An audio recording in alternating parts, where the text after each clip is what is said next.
Alright, mga bossing, update po natin ang naging salpukan kanina lamang sa Nagoya, Japan. Eto, Alex Santissima binugbog at tinapos sa loob lamang ng round 1 ang nakalabang kapwa Pinoy na si Richard Pumikpik. Hindi kinaya nitong si Pumikpik ang mga malalakas na hagupit ni Santissima, kaya round 1 lang tapos na agad ang salpukan.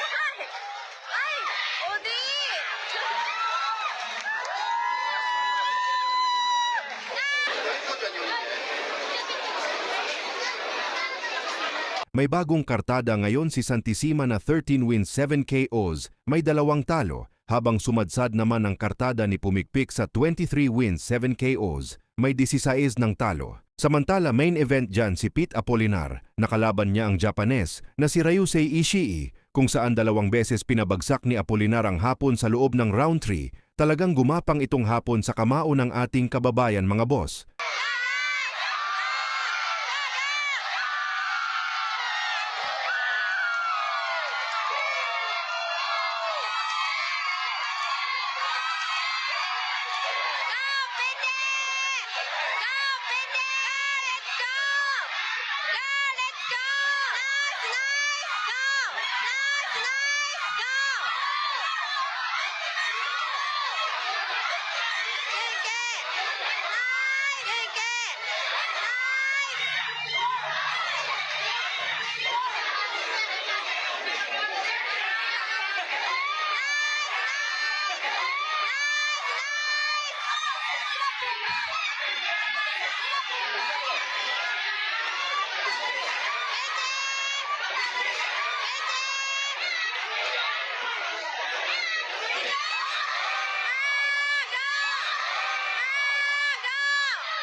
Dahil dyan, umabante na ang kartada ni Apolinar sa 20 wins 13 KOs, may 7 na talo. Habang sumadsad naman ang kartada ng hapon sa 12 wins 9 KOs, may 9 na talo. So malapit nang magpantay ang panalo at talo nitong hapon. Sa ibang balita naman, mga bossing, nagkita na nga po ang ating bare-knuckle super welterweight world champion Rolando Gabriel Day at former 3 Division world champion John Riel Casimero sa isinagawang weigh-in press conference ng Cuadro Alas Promotion sa Manila. Kaya hindi lang active boxer ngayon itong si Casimero, mga boss, isa rin itong promoter sa Pilipinas. So kung gusto nyo pumunta bukas sa salpukan ng Cuadro Alas Promotions, pumunta lang kayo sa SMX sa Mall of Asia, Manila.